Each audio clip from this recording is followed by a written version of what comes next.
Hello, everyone. Well, we are bringing a completely different topic today, and that is Qigong. We talk a lot about yoga, how yoga is beneficial, but Qigong is, think about Qigong as the sister, right? Sister of yoga. So we have Natalia with us. She is from Abu Dhabi. She is a Qigong instructor. So welcome, Natalia. Thank you. Thank you so much for having me. Sure. Tell us a little bit about yourself, why you decided to become a Qigong instructor instead of yoga, which seems to be so popular right now. Mm-hmm. Yes. Well, I got into Qigong in 2016. At that time, yoga was very famous. I tried, I went to many different yoga classes, and I've heard about Tai Chi then.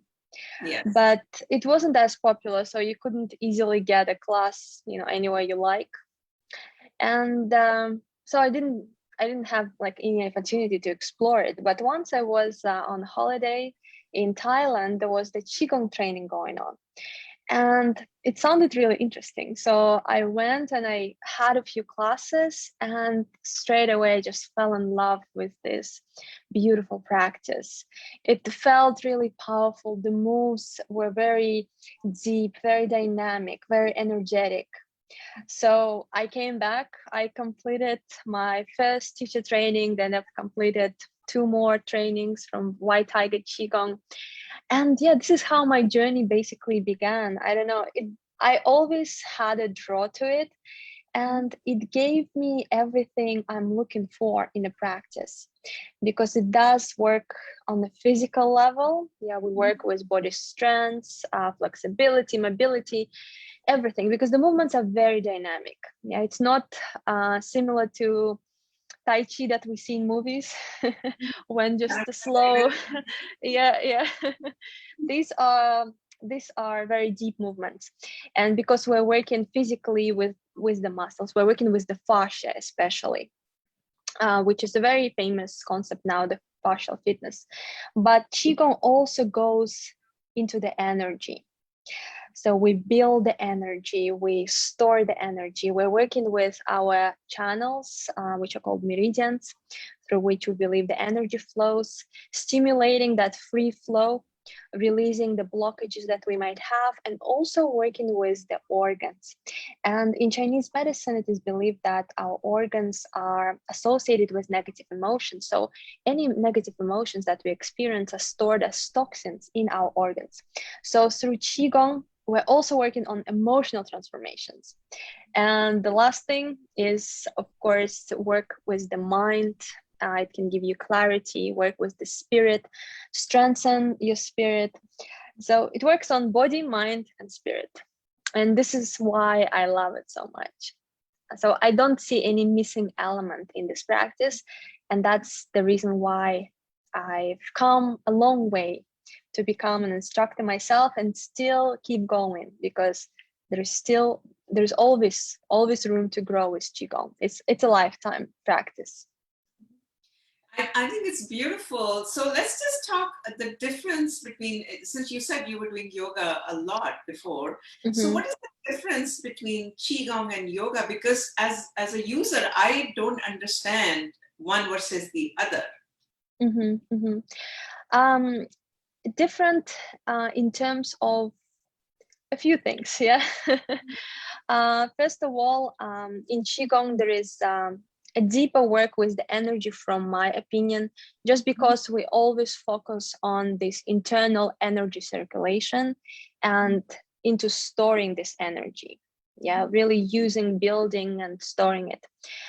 In terms of the forms, we do have some forms that are similar to some yoga forms. Yeah, this is 5-element Qigong. So this is the closest one to yoga. But a lot of other forms, they're like a dance. We have 5 animals, which are basically observing the movement of the animals. They were created. And you do them outside, you do them in nature. So you don't need anything. You just go outside, preferably barefoot, and you practice. So it's not a practice that you do on a yoga mat, yeah, not preferably in a yoga studio. but preferably you go outside in nature, you connect to the nature and you do this practice.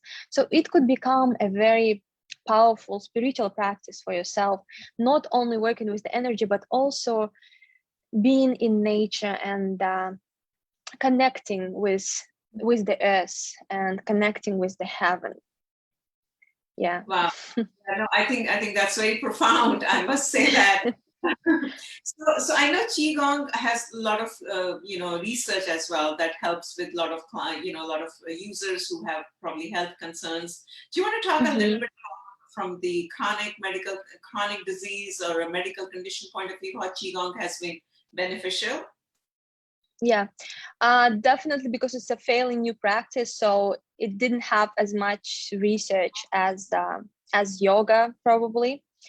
But yeah, if you Google it, you can see that people already starting to do the research on it and how it just improves people's energy. Yeah, it works with some of the diseases as well. But one thing in my school specifically, why Tiger Qigong and why I resonated with it, because it combines this ancient practice, this ancient wisdom, everything I've talked about, but also it has a modern science into this Qigong. So the founder of White Tiger Qigong, his name is Tevye Feng, he spent a lot of time working with the world-class experts to really explain to a Western people how these forms really work on your body, what kind of parts they target, what are the exact benefits of them. And here we're talking about this modern concept of fascia, as I mentioned before, which is the connective tissue that runs underneath your skin. It surrounds your organs, it wraps around your bones. So everything in your body is wrapped in the fascia. And the fascia determines your body shape. Yeah, you can see a lot of people now walking around with like compressed positions because they work a lot on the computer, or like uneven body alignments. Yeah, not the perfectly shaped. We're not as perfectly shaped as we were as kids, because as we grow through the bad positions, our body changes. And when our body changes, this is when we can start experiencing different pains and blockages in terms of the energy channels. And in order to change it, you need to work with the fascia, because this is the thing that activates all of these changes in your body. So it takes time to put it in a not so good way, but you can work it out and return it to the original alignment as well. So that's why we're working with fascia. We're also working with the kinetic chains, which a lot of sports science people use in sports, basically saying that everything, all the joints are connected and our body is one. So, when you have a headache, you go and you treat headache, but headache might come from like some pain in your ankle, some lack of mobility in your ankle, so it's interesting, very interesting, how we have different pains, how we have diseases, and that they might not necessarily come from where they arise. So there can be something else to it, somewhere else in your body. And the Qigong looks at it. The Qigong goes in line with all of these modern principles that you can explain to a Western people how this practice is beneficial. So it's not only about being spiritual and working with the energy. This is the actual thing that works on your body. Yeah, you're absolutely right. Like acupuncture, right? I mean, I've done a lot of acupuncture many times. I had a frozen shoulder, and the acupuncture point was not necessarily on my frozen shoulder, but they were on my, legs or on my stomach. Right? Yes, because, yes. To your point, the energy is flowing from all over the body. It's not just my frozen shoulder where things are stuck here, right? Exactly. But still, you see, acupuncture, again, known for many years, and this is it goes very close to Qigong because it's all Chinese medicine, and Qigong comes under Chinese medicine. But again, acupuncture works with the meridian channels, and for a long time, there was no proof. Yeah, well, people, you will say, yes, there are meridian channels, go to the acupuncturist, and people are like, well, show me how how these channels exist. And actually this fascia goes parallel to the meridians, so the fascia lines are almost identical to the meridian lines in the body. So through fascia you can explain these meridian channels. And you know, if you don't believe in it, now you can actually say, yes, well, acupuncture, but it's also a fascia that is activated. Can you show us a demo? I mean, it's hard to kind of like, is there a possible for you to show some demo? No? Okay, let me see. Let me see Simple. if I can. Yoga, I think, it has been so commercialized in the sense, Yeah. and most of the poses, downward dog, upward dog, all kind of things. Yes. Yes. I want our viewers to understand Qigong, like what are the basic things that we should do with Qigong? Okay. Okay, well, I'll show you 8 trigrams, which are a lot about healthy spine. Yeah, working with the spine. And in Chinese medicine, modern, like about a majority of Chinese medicine doctors believe that more than 80% of the diseases that people have in general come from the spine, because the spine is our connector between the brain and the rest of the organs. Yeah. So these are some of the 8 trigram moves that work on the spine. Oh.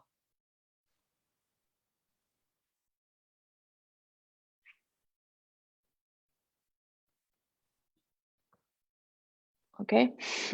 I'll show you one more.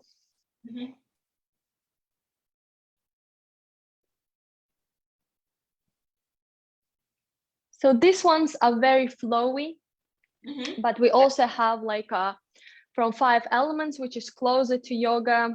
There is like, I'll show you the dragon, which has some of the similarities with the yoga poses. So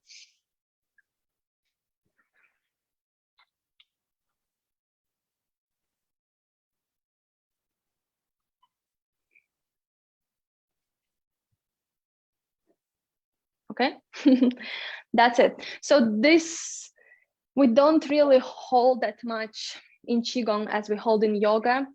The difference is the breath is guiding the movement. So we do have some holding, but then we hold the breath. Once we exhale, we move to a different phase of the movement, basically. So are there names for each of the flows that you just demonstrated right now? Yes, the first ones, the 2 were from the 8 trigrams, and there are a total of 8 forms. Then the last one was from 5 elements. There are a total of 5 forms, and they each focus on a different organ. So the dragon that I demonstrated, it targets the kidneys, and you could see that I was doing a very deep twist that goes right into the kidneys, and the kidneys are associated with fear. So then we release this fear, and instead we're bringing courage and willpower, so we can have that balance in our organ. And then we do the same for all of our other 4 main organs. And lastly, there are 5 animals, and those are the most dynamic ones, and they're done while you walk. So you're not staying in one place. You need to have you need to have some room to walk, and then you do them. Very, very dynamic forms. Sure.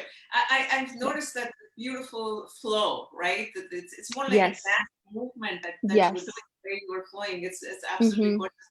So my question is, like, for example, you know how yoga has different asanas, right? So many different asanas. For anxiety, you know, you do pranayama, the breath work, and then you do some of the downward dogs. So the same way, like for anxiety or some of the other ailments specific, Qigong also has a certain set of practices that you would go in a rhythm or in some kind of a sequence. Is that how does it work? Yes. So if you want to work with some of the emotions, there is a specific form that helps with that.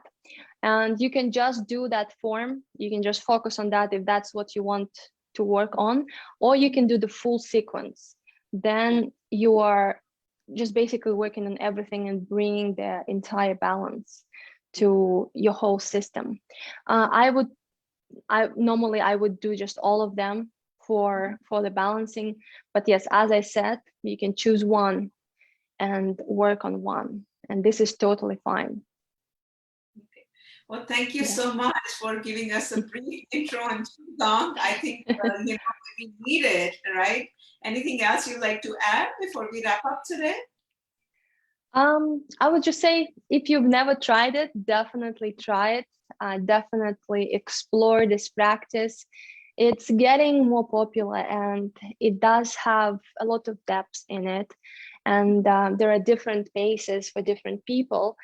And the Qigong can be done by anyone. Like sometimes people go to my Instagram channel and they see, you know, I can go pretty low in the poses. And then like, I'm not ready yet to do Qigong. But actually this practice, it's works for all levels, for all ages. During our trainings, we have people from 14 years old until like 80 something. So it's accessible to anyone. There are just different levels how you can do the same form, but it has the same exact benefits. If you follow the principles, it's for you. Yeah. So yeah, if you would like to check out more videos of the practice, definitely reach me out on my Instagram, Qigong Lady. Sure, sure. Well, thank you so much. I think Qigong is something that I'm going to try.